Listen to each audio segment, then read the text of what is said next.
the difficult part of freelancing, mostly for younger people, is the how to put boundaries, let's say, on clients or on studios or agencies. I see a lot of people struggling to getting paid proper in terms of both amount and in terms of timing. They struggle to say no to working, let's say, all night for something, or working weekends and not and feel that they are obliged to. And of course, a lot of studios take advantage of that. But I think freelancing for me is a great fit because I can also manage my time in a way.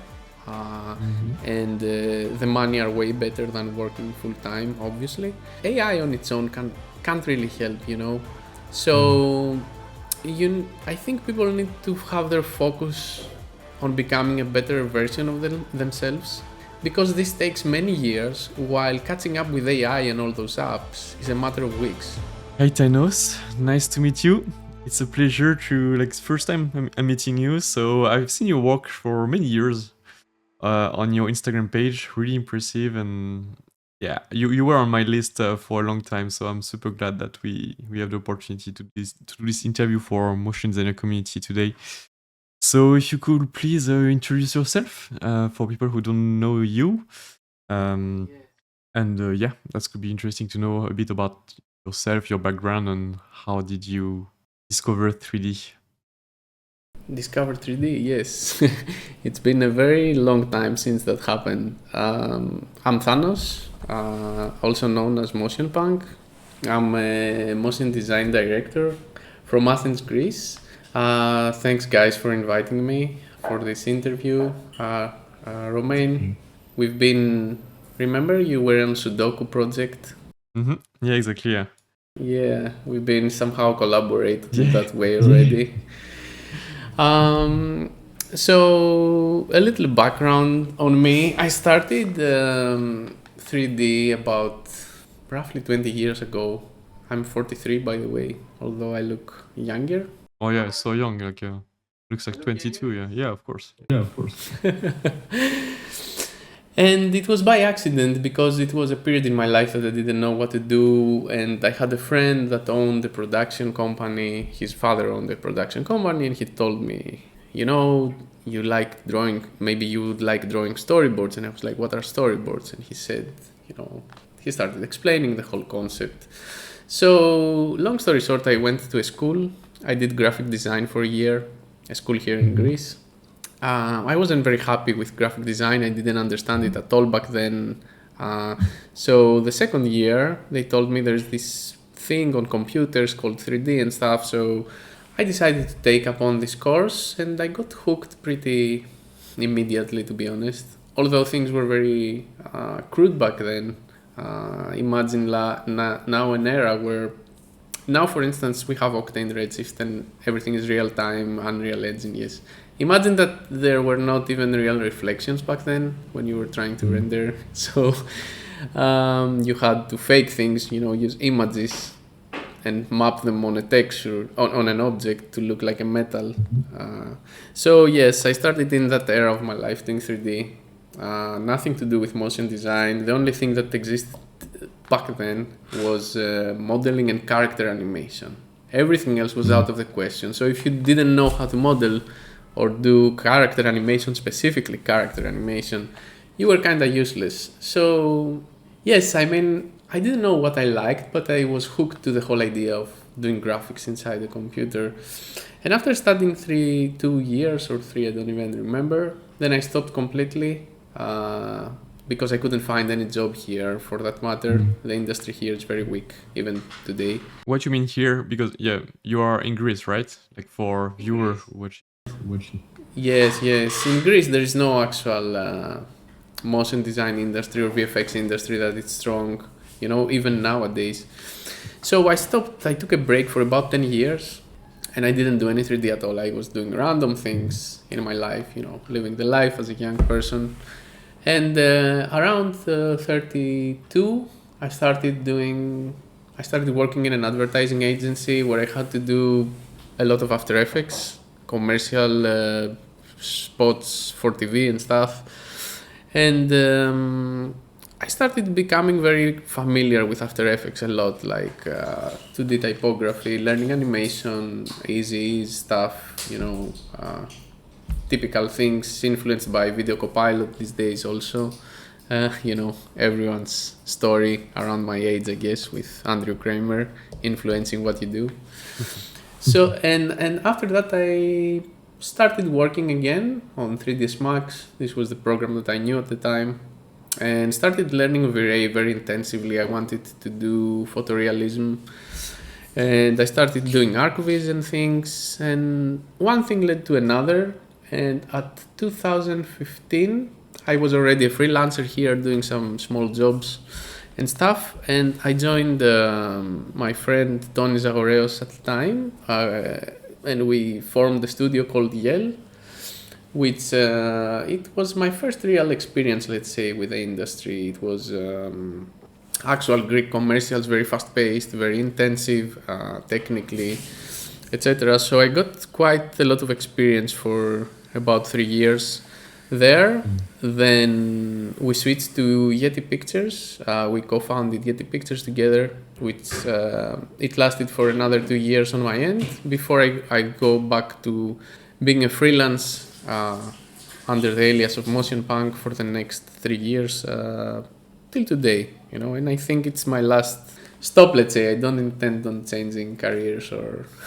I see. And why did you choose to stop the studio and go on your freelance journey? May I know more about it? Yes. Well, running a studio with employees and things is a totally different thing than being a creative, right? It's I'm a businessman today as well, but at the time I had to be more businessman than creative. I had to handle clients, I had to handle employees, I had to handle everything in the day-to-day things, and on top of that, to be the creative director, to be the guy that fixes things, because we were not like a big studio of 20 people where you can just have one position and have someone supervise, so it became quite intense for me. And because Greek advertisement also is really bad, to put it politely, the demands are unrealistic and everything is very fast paced. I didn't like this type of life. I wanted to calm down a little and just start reinventing myself, and focusing more on the life aspect of things as well, because it was a period, I think, from 2015 to 2020 that I had nearly no vacations. I just had only few trips to speak in conferences and stuff, but this counts as work. It wasn't like real 3-month vacations off as I used to do, normally.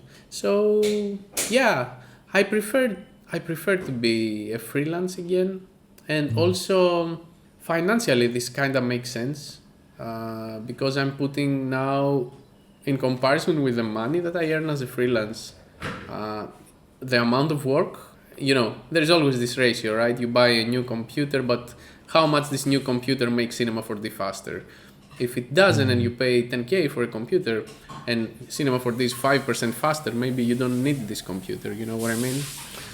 So yeah, I think it makes more sense for me now in both life balance and financial terms, let's say. Okay, that's really interesting because most designers I met open their studio but keep running it, and you've decided to shift back to freelance work, and this is really interesting. So what have been the challenges running a studio? Mainly, is it the marketing side or contacting client or dealing with them? Could you tell me a bit more about obstacles as running a studio, for people who maybe would like to run one but don't know what to expect yet? What was the difficulties for you? Well, for starters, you need a good stomach for it, let's say. You're responsible for everything, from being polite in an interview, in a call with a client, not to show emotions, to always be calm. You're the connecting link between what the client demands and what your team can produce, And at the same time, finances can stress you a lot because you have payroll, you have different taxes as a company, you have different legal obligations and everything. And there are people like me, for instance, that I want to be hands-on on everything. I want to actually do 3D. I want to actually do style frames. I want to design. I want to explore. And by having a studio, this ability becomes not the ability, the time that you spend on creating actually is very limited. I know for every person it's like a dream to start from a freelance and goes and build the studio, but for me it worked way opposite. I also, since the moment I decided to go on my own, a lot of bigger opportunities open. I work with studios like the Mill, Man vs. Machine. Right now, I'm an art director at Apple for the last 9 months. So there are things that were not possible before. It was somehow limited to be in Greece, in a local studio in Greece, and get recognized globally. COVID somehow helped in that regard. The last 6 months before I decided to go freelance, we started having requests, but it was a very particular event that led to the studio growing fame instead of the work itself. Because before COVID, I think everybody was, studios from France were mainly working with France. If they wanted you as a freelance, they invited you in-house for a few days. Same with VFX studios and all. But long story short, having a studio in a country that is not very developed in terms of following motion design industry or VFX industry is quite challenging, and it wasn't the challenge that I was looking for. I was mostly I'm looking for, I don't know how to put it, creative challenges and not dealing with all sorts of micromanagement problems every day. Yeah, totally understand. Yeah. And right now, so you are mainly a freelancer and the Educator, right? You teaching Cinema 4D on your Patreon. Yeah. So how this journey begin? Like, what gave you the idea to start this teaching about Cinema 4D or Houdini? Are you teaching Houdini as well, or mainly C4D? A little bit. I've been starting and stopping Houdini all the time. This is my life the last 2 years. I work in Houdini a little and I'm like, fuck this shit, go back to what I know. It's this kind of love and hate relationship with the software, I guess. I started Patreon in 2019, I think, in September. It's like almost 4 years now. And it started because we created a course for style frames, me and Tony, my partner back then. And I was thinking, what would be a good way to promote this course? So let's start a Patreon and start inviting people there. I didn't really know how things work. And we also had a conference in Tokyo for Motion Plus Design. We were speaking there, and I was thinking it would be a good way to promote everything together, Patreon course and stuff. So this is how it started, and I guess I had the urge to show to people things that I do. I had many questions from time to time about look dev and stuff, and I've been active in forums all of these years, in Slacks, in Discords, how it goes, social media and stuff. And I was thinking it's a good opportunity to start sharing my techniques and helping other people. And honestly, I didn't know what to expect out of it. I thought it would be something that, at first I was like, okay, maybe if it gets like 20 people, I would be very happy, or something. And really, 20 people really quickly became 50, 100, 200, and it started growing. And as it grew, it gave me even more motivation, to continue. And right now, I'm at this point where I'm, I re-record another course again. I have recorded 3 courses this year. And I'm thinking to go full-time education maybe at some point. I find it more relaxing and more rewarding from working in the industry and the stress that it can entail, I guess that's how it started, and it might evolve into a whole different situation. Yeah, I mean, it's great. It's really interesting to have your point of view because you've done like freelancing, you create your own studio, you are an educator right now. So yeah, you're kind of touching every kind of aspect of the industry, and this is really interesting. And yeah, and about like more technical part, like you working with Cinema 4D and Redshift right now, mainly. Yeah. Cinema 4D and Octane. Octane. Okay. Yeah, I've been working with Octane for many years. The last this year at Apple, I started using Redshift mo- exclusively, let's say, the last few months because of the nature of the work at Apple, which is way more unbiased, non-photorealistic design, graphic explorations. Redshift helps a lot in that aspect. So I say I'm just learning Redshift now. It's not that I know it very well, but mostly I use Cinema for the Octane. I used to work in After Effects a lot in the past. Not anymore. I don't do this type of motion design anymore much. All compositing right now, only. Only basic compositing, yes. And honestly, I don't even do much compositing. Most of the frames that I do are just raw renders. Even if it's Octane or Redshift, I try, to light it in a way, add the loot there, play a little bit with filmic stuff and whatnot. So yeah, I try to, you start like having very complex workflows, like composing all the passes and everything and splitting XRs 32-bit, bro, and you end up like 10 years later, this is a JPEG, Exactly. It looks like this. Yeah. Exactly. Yeah. I agree with you. Like, just try your best to get the final look into your software. So like you have maybe just output some mask and stuff in case you want to adjust lighting or colors. But yeah. Let's go straight to the point, directly into the software. And are you playing a little bit with AI? Did you integrate it into your workflow or not yet? What's your thought on it, and did you implement it some way? I started playing very early with AI, like 1.5 years ago, in beta of DALI and Midjourney and stuff. And I was pretty hooked. Like, I remember for 2 weeks straight, I couldn't do anything else. I was just typing prompts and, trying to find something. And when I found something, I was iterating like crazy. And suddenly one day, this thing didn't make sense to me anymore. It wasn't fun because, as I said, I'm a person that likes to create and be involved. So prompting things didn't quite work for me. So I completely stopped. I dropped everything away and I stopped following this trend and same time madness that appears on social media, this frenzy about AI and we're doomed without it and no, we're not, and all these conversations and the rights.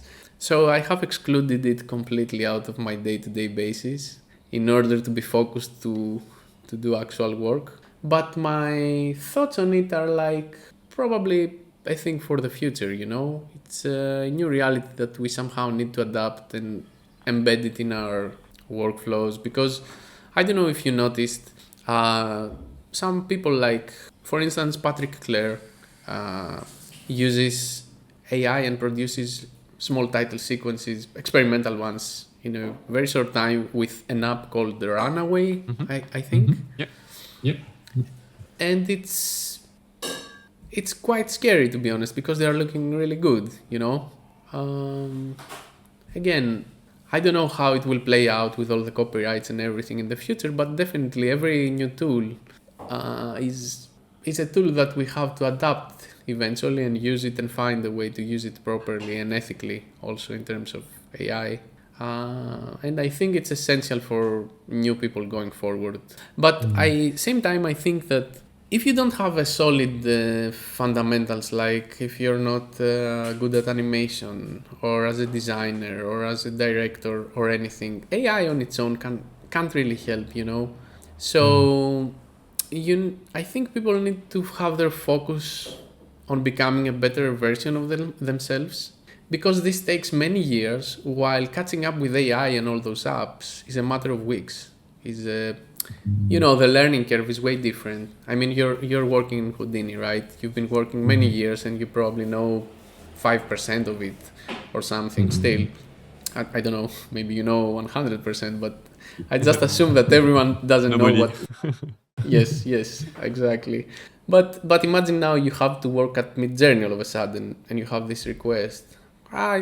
you just go there and type things, and maybe there are a few phrases like how to define the aspect ratio or what algorithm will you use, but that's about it. It's about art directing your images after that, and the art directing part comes from years of experience and doesn't come overnight with just a tool. The tool is there, to express what is in your head. Yeah, exactly. And what's your position about that? Like, are you? That's why you may were thinking to be more as an educator to teach people how maybe in the future to use those tools, or you will still like being a freelancer and use them. Like, what's your position about it? Like, are you like, what's your next move? Like, are you thinking, okay, this is happening, this is coming, so it's maybe time now to shift to maybe more personal, maybe like growing your Instagram, growing your Patreon instead of going as a freelancer? Like, what's your next move right now, considering these advanced tools coming? That's a great question because I really don't know. I'm a little confused. Yeah. Because imagine having a Patreon, let's say, and thinking of becoming a full-time educator and teaching people things like cinema or Octane or this and that. And 2 years later, there is a tool that just outputs style frame. So what would be the outcome? I would be building on a false basis, let's say, because what is the outcome? The outcome is the style frame in the end. If you can have the style frame in any way, nobody cares. Especially if you have it in a way which you can iterate and be usable in production. Because right now it's one thing if AI produces an image of you, and then I can't. Sorry, my dog is scratching its thingy. It's one thing if AI produces an image of Romain, let's say, and another thing if the agency comes and says, change his eyes to blue and make his ears bigger. I'm just saying a stupid example. When the AI will be very capable of doing these things with consistency, what would be the point of using 3D apps overall, other than being romantic about it and want to create with your own hands? It's like, to me, it's like when painters were mixing the colors in their palette, with olive and water and stuff in order to create a very specific hue of blue. And suddenly, 300 years later, there's a computer and you can select your swatch and you can immediately start drawing. So you get to the point. But for them, it wasn't the point, it was also the process. Because the process makes you also who you are. I think it like, in another example, imagine that you eat food and you like, because not only because you're hungry, because you enjoy eating food and the taste and everything. Imagine if we had a pill in the future to just grab it and not feel hungry anymore. We would lose the process. Pleasure. Yes, exactly. Yeah, but in that case as well, like, it's more maybe not a selfish, but like in a personal point. But as the output for a client, the main goal for them is just to get like maybe a animated product for the next advertising campaign. So yeah, like painting in the past was mainly, I mean, yeah, they were painting like for different purposes, like commercials and stuff, and it evolved over time. And now Midjourney could regenerate like masterpieces in just one sentence. So yeah, it's interesting to see how everything will evolve. But yeah, as a personal development point, knowing all of the process and enjoying the journey, this is really great. But in terms of maybe money making, like in a professional path, let's see how everything will goes. But maybe there is like many services will come out, and maybe our job will be more like judging if an animation is great or not. It's about choice making instead of maybe going deep into the software. And I think it's going to be healthy as well for the industry. Many like amazing animation, something we maybe not never seen, but more like the production will be way faster and maybe more entertaining, more creative, and that's the exciting point of it. But yeah, for us as an artist, we will have to adopt for sure. And it was really interesting to know your point about, yeah, like your Patreon. The same as me, actually. Like I have a Patreon where I'm teaching Houdini or Cinema 4D, but maybe, I don't know, in a fewer years, is it going to be still useful, let's say? but we're just gonna maybe teach. And also those tools like Houdini will adapt as well. It's possible right now to integrate ChatGPT into Houdini to generate Vex code and stuff. So those tools also will adapt, and we will have maybe more control, more creative directions. And for now, Runaway, like you said, is pretty good, but it's just an experimental phase. It's the same as Midjourney at the beginning. Like there is some like, little errors and stuff, but sooner or later, like next year, we'll be able to turn around the product, maybe having some more complex animations. But yeah, it's on the way, and that's scary and exciting at the same time. And yeah, I really wanted to have your point of view on it, and that's really a great thing. And as a freelancer, like we were talking about the difficulties as running a studio, and what about freelancing? What's the like? Is it complicated? Like, what's the main difficulties you faced like being a freelancer? Great question again. Personally, I don't have any. Yeah, straight to the point. Thanks to your social media, people coming to you. Yes. I mean, Videos. it's like freelancing for me is like having a team of professionals around you, like an agency with production and all those things that shield you from all the bullshit that comes from client side. And you can just, they try to make your time worth every cent of it, you know? If you have 4 hours of work, it's pure 4 hours of work without interruptions, without emails and everything, or checking on you. Somebody, I know that there are bad clients and bad studios overall that they just go and check every hour on people and spam them and message them and did you upload, and I'm like, yes, this is the bad side of freelancing.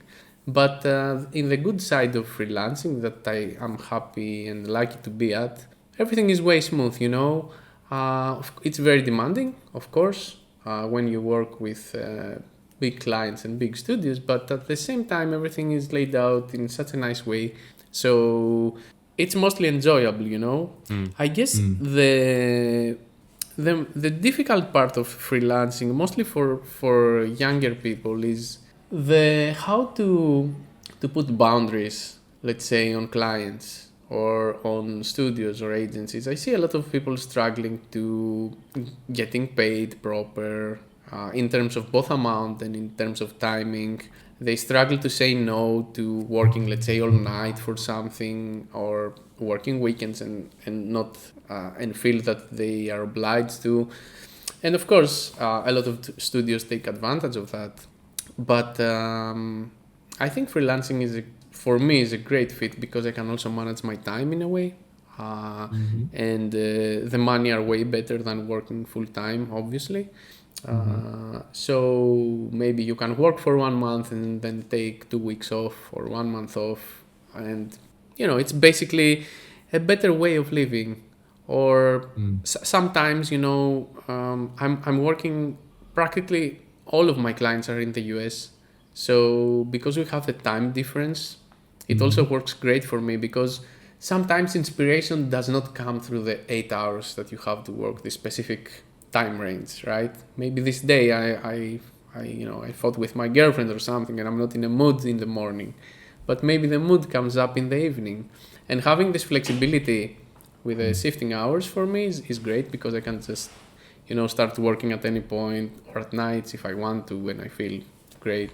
But I think overall I totally prefer freelancing, and the only challenge that I faced all those years is with some studios trying to do a hold on you and then book you, and then they can cancel the booking last moment and you're left without a booking. But it's part of the process, no type of profession or business is perfect or without challenges. And what's your process when, for example, you don't have any clients? Are you reaching out to them by sending them an email? Are you posting on your socials? Like, what's your process to maybe get new clients? Because right now, clients come to you thanks to your portfolio, your expertise. Like, you are pretty well known in the industry, so it's pretty easy. But for a new designer coming into like a beginning, having a portfolio and want to get their first clients, what could you recommend them to get new clients, like their first ones? I think the social media exposure is critical here. How often you post, how engaged you are. Because usually when you post in social media, it's mostly your personal stuff, and once in a while you post some client work, right? So it's very important to post in social media often, even if you feel that your work that isn't worth it or isn't nice. Other people will judge that because taste is subjective, obviously, and maybe something you do it will resonate with Microsoft. You never know. So just posting and exposing yourself, but in a healthy way, without spamming, without bugging people too much. And I think it's the first thing. The other thing, I never done it, but I think it could work if you have a good reel or a good portfolio, not like great, but just okay, and start sending to studios that you like personalized emails and say, hello, I'm this person, I do this, I admire you for this work, and be specific about it, because I also get a lot of canned messages that are like, hey there, I love your work, and I'm like, I realize that this person sent this to 1,000 people and doesn't really care about me. So I guess emailing to studio would be a great idea too. And again, many studios, they have on their websites like a section, especially bigger studios, VFX ones. They have a section and they have always, career stuff, and they're always looking for certain positions. You need to subscribe there and get notifications about the positions and everything. So I guess that helps too. And what helped me personally is it was the what we're doing right now, right? I mean, we've been collaborated in the past, but we never chatted face to face. So now that I meet you, I say, oh, I met Roman. He's a very nice person. We match. Maybe tomorrow I send a client your way. Maybe tomorrow you send a client my way. I think networking is really, really important. And again, it has to be done with a healthy way, not spam people like tutorial, please. 10 times on Instagram, this type of messages. But, appreciating others' stuff, making nice comments, nice remarks, sharing people's stuff. Imagine like in a society every day, if you go to the bakery and say, instead of good morning and say fuck off, things won't go well. You know what I mean? So yes, just the basics, like sharing your work, emailing studios that you like and be honest about it, and trying to be nice to people. I think all of this add up in a way, because I also think in the end, nobody's a perfect designer or perfect animator, etc. It's mostly about your ability to have soft skills. Not the ability is to have soft skills, and clients see that you're able to collaborate with other people in a nice way or lead people in a nice way. This is what they're looking for. They are not looking for the perfectionist that goes and does this very touch up there, but he's bitching to everyone else and ruining everyone's, and he's not flexible to changes, and you cannot find him on the phone. Yeah, this might work at the very highest level, where they have also a lot of people there and they have a guy like that somewhere, which still ruins the day for everyone else. But for yes, for normal people, I guess just normal things. Yeah. Yeah, and sometimes it could be challenging for, as a maybe designers, we are more introvert, and having those soft skills, going out there and talking to people nicely and stuff could be challenging, because most of them are like myself at the beginning, were like really like introvert and don't want to talk much to people necessarily, But yeah, you have to develop like you said, those skills, and this is so important if you want to collab, being as a freelancer. So. Do you have, like, for example, imagine like you come out from zero, you have some skills, but you want to craft your expertise. Like, what would be like the strategy, like the step 1, 2, 3, 4, to like develop your skill with cinema, like, and get your first professional client project? What would be like the steps for designers, for new designers? You don't know 3 at all. You are in Okay. I guess it's up again to the person, because for instance, when I switch to a new software, right, I can spend maybe a month even in learning how to navigate, how to be comfortable and fast with it, rather than go and press. For instance, you open Houdini, right? With one click, you can create a ground explosion. It's immediate. You don't have to do anything. You just Google how to render this. You find the instructions, you render it, and you can even iterate it on top, right? You add a time shift. Sorry, you add a time shift and you make a slow motion in the end, right? Great. But I don't do that when I try to learn something. I go a little more thorough. And as I said, I explore the basic things at first: navigation, be comfortable, understand basic concepts. So let's say a guy that comes from zero, I'm hard to imagine myself like that because it's been so many years. But I remember, for instance, my difficulties at the beginning were to understand modeling, right? I had very bad instructors here in Greece in general in the school. So they were like, this is how you move vertices, this is how you move edges, and now you model this model. And I was like, what the fuck? I was trying, and I was trying hard. I was spending 12, 13 hours per day, and my results were really crap. And I thought that I'm useless at some point. After doing things over and over, I thought that I'm really useless. But I guess as a new person now, because of the amount of the information out there that exists, for Cinema 4D specifically, I would watch their quick tips every time they post, because they also post something that you might not need at the time, but it's good to know. And because these are very short clips, like 1 minute clips, this knowledge accumulates. And I would really start by basic modeling. I would look to start by, learning how to extrude a logo or lathe something or loft something. I would start like this. Then I would continue with a little bit of basic rendering. How do I output this image out? And then I would try to animate something. I think this would be even more difficult in terms of this hierarchy of things. And from there, I think is the tricky part for new people. It's not the steps that they make inside the software. It's how they filter the amount of information that there is online. Because right now there are so many tutorials about everything, and in my opinion, 90% of them are like crap. They show you wrong ways of doing things. They don't focus, they don't explain well, and people end up getting very confused. I say that with from the people that I teach in Patreon and with the courses that I've done from time to time. It's really difficult for people to find the right amount of information, and I think what we could do as more senior people that have the experience is to show them the resources and say, Romaine's Patreon is good for that aspect if you want it. My Patreon shows these things. If you want to do Houdini, you need to start from this course specifically, not just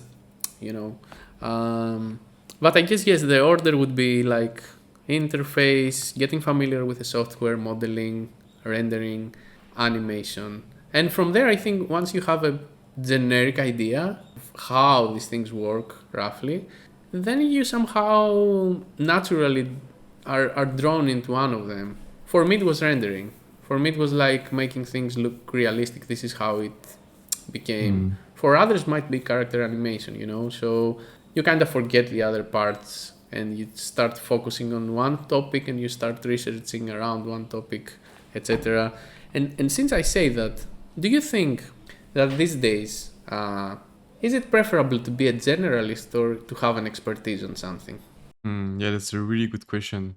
Depends what you want to do, yeah. I mean, you want to position yourself as a freelancer, yeah, there's different type as well of project, because you could be like maybe specific about simulation, this is what I try to teach, but depend what's your preferences actually.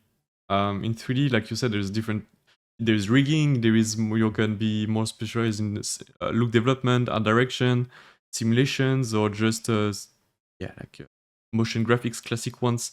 I think it depends on your preferences, what you enjoy the most doing. And I would recommend maybe at first to go generalist, to touch a bit everything, see what you prefer.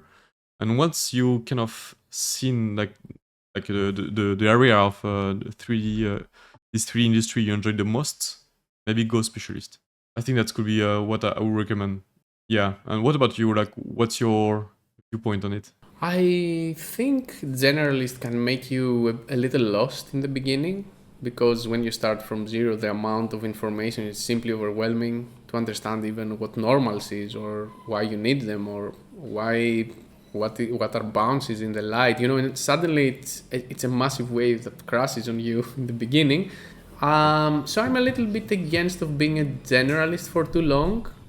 I'd say people that are more useful, and to me, as because I get projects direct sometimes, I don't only work for studios and I hire people. So I would hire a specialist, for instance. Always, I would hire a specialist for fluids. I would never get a generalist to do fluids, Oh, for sure. But the studios and the demand somehow these days good generalists. So it's a Yeah. little tricky to say. Yeah, it's tricky to say, yeah. But I think, yeah, like, if you really know what you enjoy, like, for example, yeah, I will come back at it, but like, for example, simulation is really interesting to me. Go for it 100% and don't waste time learning modeling much or rigging. For example, for me, like, I learned the basic of it, but I'm not really good at it. If I need to do it, I will be way slower than someone spending maybe I don't know, like 1 month more on it than me. But first, you will get paid well, like better than a generalist, and also you will enjoy what you're doing, and you will be more like faster than someone who is generalist. So yeah, for sure, like we could recommend both of us, I guess, being a specialist. And I completely agree. The only downside I think a specialist has is the industry needs that studios need you to be generalist. I think that's a little, I don't like that. And the specialists that actually work more intensively than others right now, for instance, are, as you said, guys that do simulations mostly and technical things rather than a guy that is dedicated to look dev. In the past, if you were doing very photorealistic stuff, it was very easy to get picked and stand up. Now, with the technology and the development of render engines being a look dev artist explicitly, it starts to become more difficult. And also, for instance, I'm an art director. Because of AI, I feel that sometimes my job has become way more difficult as an art director because middleweight clients mostly are abusing Midjourney and DALI and all those things. And they come to me with a concept and a frames and they say, we need someone to animate that. And I'm like, then you don't need me. I was the guy that was supposed to do this. And then you need the production, you need the studio, you need people to do the simulations and the craziness that you just output it from there. yeah, that's an interesting point like you bring in here, because yeah, like with those tools, like I will not say like art director are in danger, but that's the reason why I really focus on complex simulations, because AI cannot really solve it yet. Maybe in the future, but it will be, I think, pretty tricky to control all of the aspects of the simulation, of the lighting. There is so many things, so that's why I position myself as more simulation, complex one. So, but yeah, like that's why let's see how Runaway will evolve in the future. Right now, it's like pretty simple animations, but maybe you will be able to import one of your animation you did or one I've done, just to copy the style, the pattern, or like the way the animation is flowing, and just replace the product and job done. Let's see. I hope not. Maybe it will be. If that's the case, okay, you can be way more productive, share more on social media as well by yourself, reaching out more clients, doing maybe some little free stuff for them to reach out to them, and they can think, oh yeah, this guy is pretty good. Like, you will always find creative way to promote your stuff and being positioned as an expert as well with AI.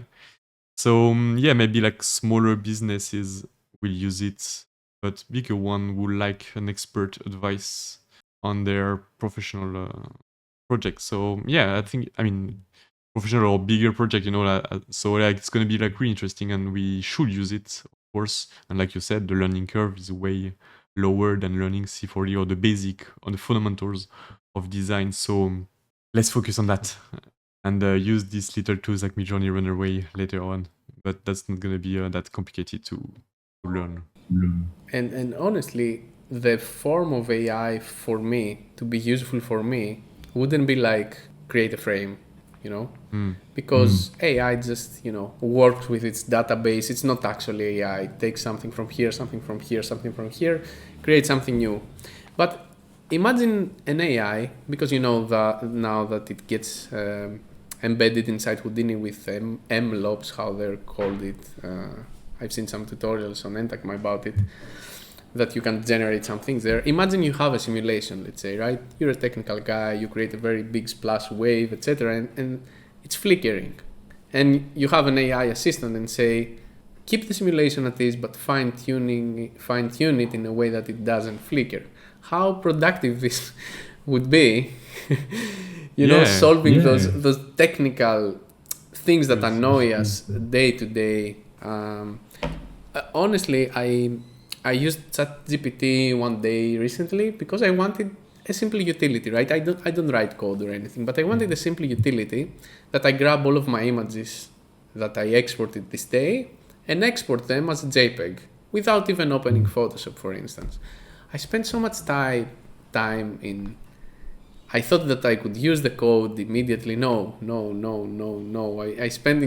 I spent so much time trying to create this small utility, and I was like, okay, I don't have time for this. I'll just open Photoshop and export. Yeah, for sure. But at the same time, what could be great is once you unlock the potential and you create those tools, you can also like be way faster in the future. So yeah, you invest a bit of time at the beginning to create this process, and later on you can maximize your time and maybe sell it as a tool next. Like like maybe the job will evolve and it's gonna be more tool creation. It's like it's like there is many ways to be creative in our industry. Like we shouldn't be worried too much about. And I would like to ask you, like, if there is like any books you will suggest for, I don't know, like personal development or design resources you found online would be interesting for the community. I don't know if you read much or not, but do you have any resources for designers? I mean, I have a lot of books, like, if you read what it says here, yes? Yeah, but I mostly focus on. I used to read a lot of literature before in the past, completely irrelevant with design work. But for design, a book that I loved, that I bought recently and I loved is. Let me show you. It's from this photographer, Fan Ho, which is. I like a lot cinematography and things. So he's a very famous old photographer and stuff. I like getting books. This is called Portrait of Hong Kong. I like getting this type of books where they are full of images, and I just I don't have to read much because I have other books like Theory of Design and everything. I never actually read them, right? I got them, I was like, oh, very exciting, yes, Theory of Design. I got bored in the first 3 pages. I'm a visual person, I wanna, see things. And since I say that, for instance, I cannot also follow tutorials if I read them anymore. I need to watch a video about them, I don't know if you have the same problem, but... Yeah, exactly. YouTube is my second search engine. Like it's easier to find, like to watch tutorial, like you said, on YouTube. That's why let's see, maybe ChatGPT one day will find a way to just writing the prompt and generate a video at least to teach you what's in there. But yeah, like I'm the same as you. Like I'm more visual person, so YouTube is my main search engine for tutorials at least. We sound very shallow, let's say, and not very intellectual on the matter, but it is what it is, right? Design, besides, is all about personal. Design is it's visual, so it's about practicing for sure. There's some fundamentals you need to know, but it's always better to practice. But maybe about personal development. I don't know if you read some books maybe in the past or not much. You mean types of books about improving yourself and your... Yeah. No, I hate them. I hate them. Yeah, you are not a kind of guy who... Okay, I see. Yeah. No, and I have a lot of friends that are like, listen to this podcast, it will help you develop this, and I was like, yeah, thanks, no. But I recently, I was very interested in Raoul Mark's podcast that I listened to a few months ago, that he was describing his process about his title sequences. I guess I'm more interested into to very few specific people, let's say, right now in things. So I definitely recommend, I don't have a link for that right now, but I can send it to you. I definitely recommend listening to one of the best in our industry talking about his process and everything. And I also enjoy watching, let's say, motion plus design presentations where people go and talk about their personal journey. Some things there are quite inspirational, you know, because it's not about the technical things or anything. It's about the process again of things. And I really enjoyed Somei's talk in motion plus design because he was pointing out the very basics, like, you know, you have to work every day a lot of hours, you know, you have to be consistent and stuff, because this, and if a person can do this with having a family and a kid at the same time being so good at what he does and without complaining about the tools or anything, it's a great example to me, you know. But in general, no books other than visual stimulations, you know. I see. Yeah, learning by doing and being introspective on what you're doing, and yeah, evolving that way. This is a great thing as well. Maybe more efficient than reading. I don't know. I think both are really interesting. I like reading personally books about self-development, but recently I'm more like, okay, trying to learn lessons by doing and introspecting myself. Like, what did I learn today? How can I make it better? But yeah, this is really interesting. Thank you for sharing your point of view on it. And like, what's upcoming projects? Like, are you excited about, like, for the next few months, years? Like, where can we expect to see your work next? Like, This year has been a little weird because I work all the time for Apple. I have some side gigs and stuff, but I'm not allowed to share anything ever. This is the Apple policy. So I'm not even allowed to say on what I've been working on or what I've done. So I really like to do a personal project when my contract expires next month. and you will be sure to share it. You will be able to share it soon. This project or not? Your client project, you don't know. You know, my last personal projects, the last few years, they were done in 2 weeks stops. I was like sitting there for 20 hours per day, like crazy. You know, I had this energy, burst of energy that I had to translate into something. But this time I'm thinking to take my time and learn more tools, use Houdini more. I want to use a lot of the new World Creator too in my next project, which would be probably involving a lot of landscape work and stuff. What about Unreal for landscape? Unreal Engine. What do you think about it? I think it's awesome for landscape work. I mean, they even have some plugins that they change the animation of a time lapse in the sky and how the haze goes and everything is and the integration with megascans that you drop them like this. I think Unreal is great. It's just it's not for me as a motion designer, because, you know, I would never show a realistic landscape. It will probably have some twisting and hugging with each other or something weird, you know. So that's why I focus more in Cinema 4D, Houdini, World Creator, you know, this type of tools. But I think for dedicated landscape work, Unreal is great. And I think the amount of the quality it outputs with this fake global illumination hazard, I don't even understand these technologies anymore. It just looks very, very natural and very nice to me. So yeah, I say Unreal is a very strong tool for landscape creation. So next is going to be World Creator. You're going to explore, and maybe we will see some tutorials on it. Yeah, Great. why not? Yeah. It just came out yesterday, I think, a very revamped version with everything laid out differently. And, you know, I'm always in favor of GPU tools also that are, you know, real time.